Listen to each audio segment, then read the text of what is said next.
Care amiche, ben ritrovate dopo quest'estate, siamo ritornati con il nostro appuntamento con i bambini, expat. Oggi abbiamo con noi Greta, benvenuta! Ciao!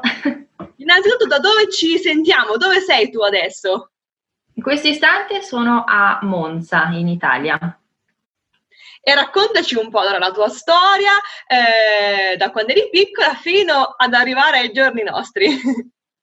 Allora, io sono nata a Monza e ho vissuto qua fino all'età di 4 anni circa.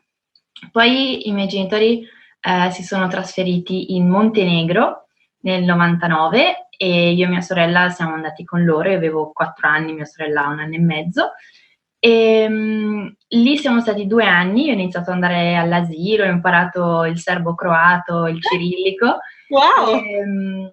Poi siamo tornati in Italia, giusto per lì ho fatto un po' di prima elementare, però ho iniziato a gennaio, quindi erano solo gli ultimi mesi finali, diciamo, della prima elementare, sempre a Monza.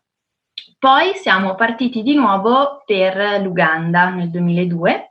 Siamo stati in Uganda 6 anni, fino al 2008. Dopodiché siamo andati in Inghilterra per 3 anni. I miei genitori hanno deciso di fare un master. E allora siamo tornati lì per un po'. Poi ci siamo trasferiti tutti a Gerusalemme, perché dopo il master hanno trovato un lavoro a Gerusalemme. Loro sono ancora là, ormai da 8-9 anni. Io ho fatto lì solo 1 anno perché poi sono ritornata in Inghilterra per fare l'università. Ho fatto 4 anni in Inghilterra e poi per finire la magistrale, il master che stavo facendo, ho fatto un tirocinio a Milano che poi ha portato a un lavoro, quindi adesso sto finendo questi 2 anni di lavoro a Milano. E in questo momento in realtà sono in una fase di transizione tra la fine del lavoro a Milano e il ritorno all'università, perché vado a fare un dottorato di ricerca in Inghilterra. Wow, su cosa? Di che cosa ti occupi? Allora, è nel Dipartimento di Geografia, perché sono laureata in Geografia, che in Italia non esiste, ma è stata una laurea molto bella.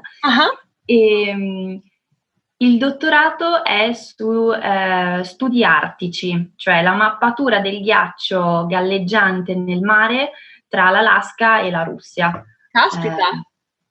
Con annesso e connesso il passaggio delle navi, quindi come queste navi passano in questo ghiaccio che si sta sciogliendo sempre di più di anno in anno, quindi è sempre più facile passare.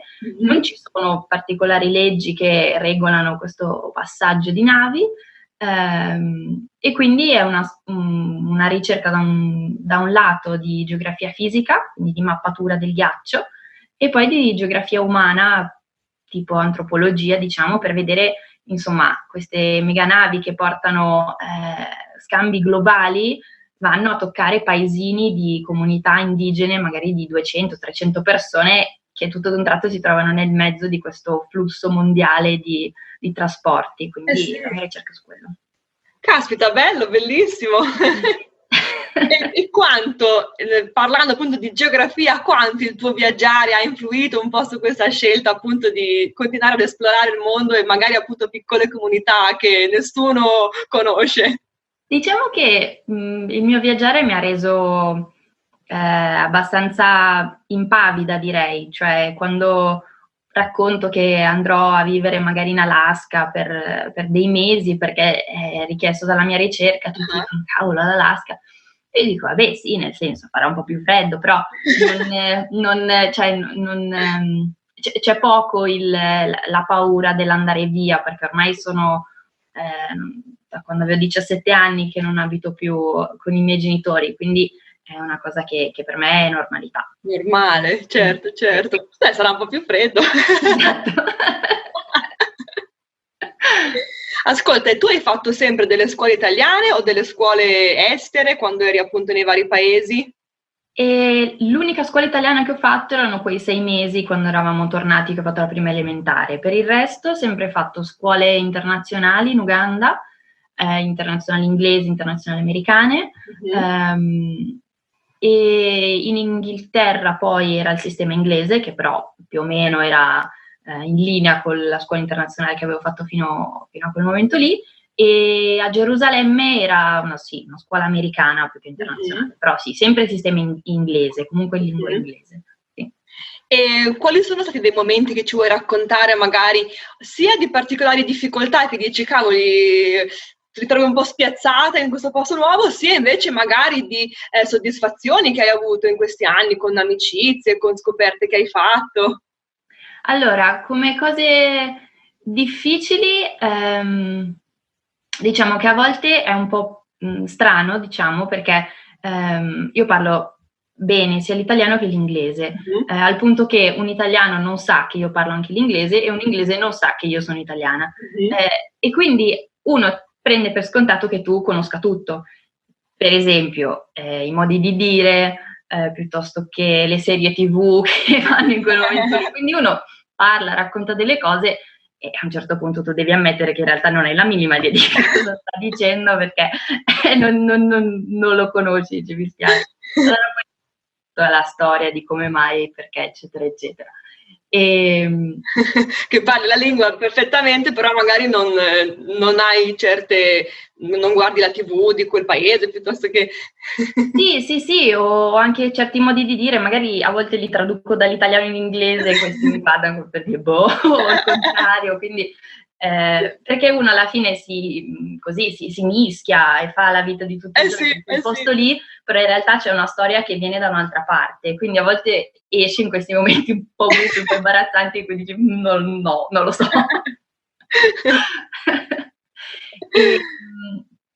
Qual era il secondo pezzo della domanda? Diciamo appunto momenti belli, momenti invece magari difficili, cose belle, cose brutte. Sì, momenti belli direi che è molto soddisfacente aver vissuto una vita così, perché di sicuro apre molto, rende molto, molto liberi, perché non so, io mi sento di essere capace di organizzarmi anche con cose tipo visti, biglietti aerei, spostamenti, logistica, i miei bagagli, dove li metto, adesso sono nel mezzo del trasloco, riesco a pensare solo a quello.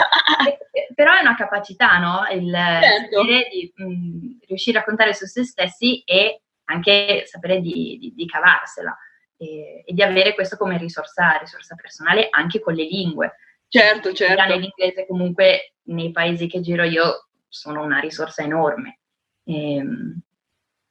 Quindi sì, direi che come grandissima cosa positiva c'è questo, che ti apre tantissimo e ti permette di contare su te stessa, ecco. Certamente. Quindi tu parlavi italiano soltanto con la tua famiglia, soltanto con i tuoi genitori praticamente? Sì, solo, perché poi alla fine in Italia tornavamo d'inverno, d'estate, l'italiano l'ho mantenuto solo grazie ai genitori, solo mamma e papà in realtà, perché con mia sorella parlo in inglese. Ah, cavoli! Che poi appunto tanti bambini che facendo appunto così, parlando soltanto con i genitori, magari hanno un italiano un pochettino o sgrammaticato, un po', insomma, magari si nota che non è proprio una lingua che parlano tutti i giorni, che parlano soltanto delle cose, tipo, delle frasi semplici, soltanto per parlare con i genitori, invece il tuo è perfettamente... Ammetto che vengo da 2 anni di lavoro a Milano, che mi ha molto spolverato in italiano, tirato fuori con fatica. E appunto lavorando questi 2 anni a Milano, com'è stato questo ritorno, non ritorno, se vogliamo, questo nuovo impatto? È stato, io è da quando avevo 4 anni che non abitavo più appunto, qui. Un ritorno, non ritorno. Esatto, sì. È stato bello perché alla fine riscopri luoghi, vie, posti così che hai sempre, come dire, io li avevo sempre catalogati come posti di vacanza, ma semplicemente anche la casa della nonna, che è dove sono adesso e che è dove stiamo quando siamo qui, non era casa mia, era un posto dove si andava d'estate. E quindi è stato bello, diciamo, mettere questo in un'ottica un po' più di quotidianità e questo è stato bello. Poi anche rivedere le persone, gli amici che comunque ho mantenuto negli anni, ma anche loro li vedevo solo quando riuscivo. E invece qui c'era possibilità di vedersi più spesso, con più, come dire, spontaneità, cioè andiamo a vederci, no? Che prima era una cosa, cioè vediamoci stasera per una birra, che prima non si poteva fare. Questo certo. è stato bello. È anche stato bello perché dall'Uganda soprattutto abbiamo sempre avuto, io e mia sorella, questo mito dell'Italia, dell'Europa, no? Che era il posto in cui tutti volevano stare, tutta la nostra famiglia era, perché noi dovevamo andare in Africa. Non c'era niente, dove non c'era, cioè, le strade con le buche, cioè, capito? Senza apprezzare invece la bellezza di un posto così. Infatti i nostri genitori ci dicevano sempre, guardate che le vostre amiche pagherebbero per fare scambio con voi e noi... E quindi così vivere finalmente questa cosa di vivere in Italia, che è sempre rimasta non so, un po' un sogno, una cosa astratta. Sì. Anch'io quando ero in Egitto a volte appunto non apprezzavo, dicevo ma io vorrei essere a Milano, cosa darei per essere un minuto soltanto a Milano, no? Sembrava un mito lontano tornare a casa e poi invece dici cavoli, effettivamente la gente pagherebbe per fare quello che ho fatto. Esatto. E ascolta, e per delle famiglie, delle mamme, insomma, in procinto di partire, magari con dei bambini piccoli, che consiglieresti? Cioè, che consiglio possiamo dare a chi sta per vivere queste esperienze che noi abbiamo già vissuto? Allora, secondo me non siate troppo apprensive. Cioè, secondo me la mamma italiana tipica tende molto a proteggere i suoi figli, cosa che non posso dire che sia stato il caso di mia mamma. Cioè, nel senso, mi ha sempre molto lanciato, no? Cioè, vai, fai, e se tu bambino vedi che i tuoi genitori sono tranquilli e stanno bene, ti lanciano nelle cose, tu questo lo vivi tutto molto bene. Certo, percepisci che è normale, che è sereno. Esatto, cioè non ti viene trasmessa una paura del nuovo, del diverso, della difficoltà, dell'avventura di questa nuova esperienza. Quindi secondo me è fondamentale trasmettere pace, tranquillità, poi magari c'è il più casino del mondo, però i bambini devono pensare e sapere che tutto va bene. Va tutto bene, anche se mamma e papà sono sotto controllo di tutto. Esatto, anche se cioè, io sono stata buttata in una scuola che avevo 7 anni e io non parlavo una parola di inglese, anzi doveva essere una scuola italiana che quell'anno lì è diventata una scuola internazionale, quindi si parlava inglese. L'idea e l'intento iniziale dei miei genitori è mandarmi in una scuola dove si parlasse l'italiano. Invece quell'anno lì se ne sono andate via, era una scuola molto piccola, se ne sono andate un po' di famiglie italiane con tanti figli e la scuola è passata da italiano a internazionale, quindi si parlava l'inglese. E quindi io sono stata lanciata in una scuola in cui si parlava solo unicamente inglese, io non sapevo una parola, ormai sapevo il serbo-croato, ma lì non mi serviva. E quindi, non lo so, io questa esperienza non me la ricordo minimamente in modo traumatico. Immagino che però lo sia stato, cioè arrivare in una scuola dove già non conosci niente, l'Africa comunque per un bambino fa paura perché ci sono animali strani, odori diversi, povertà in giro, un mondo che non sta in piedi per come lo conosci tu. In più nessuno parla la tua lingua, immagino che, non so, mia mamma mi raccontava che tornavo a casa stravolta perché lo sforzo che facevo per cercare di capire quello che dicevano quelli attorno a me era infinito.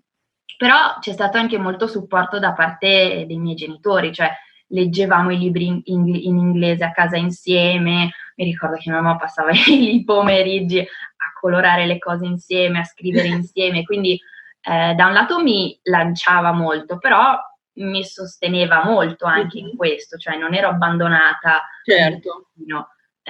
Quindi questa è la seconda parte, diciamo, secondo me molto importante, cioè da un lato dare così l'impressione che vada tutto bene, dall'altro però dare anche molto supporto, cioè esserci, no? Certo, sì, d'accordissimo, lanciare ma con supporto, insomma, col cuscinetto sotto. Sì, soprattutto per i bambini anche un po' più piccoli magari. Certo, certamente, sì. Bene, una bella chiacchierata molto interessante. Sì, anche per Bocca me. al lupo allora per i tuoi progetti e per l'Alaska. Sì, sì. E chissà mai di rincontrarci fisicamente anche intorno al mondo, in qualche posto intorno al mondo. Tu adesso dove sei? Io ora sono a Milano anch'io per qualche giorno e martedì vado giù a Malta. Ottimo, ok. Anch'io ho periodi di stand-by tra un passaggio e l'altro, ora finisce l'estate, un po' a casa e poi si riparte e si torna giù. Va bene. Ciao cara, a presto! Ciao, ciao, ciao. Ciao.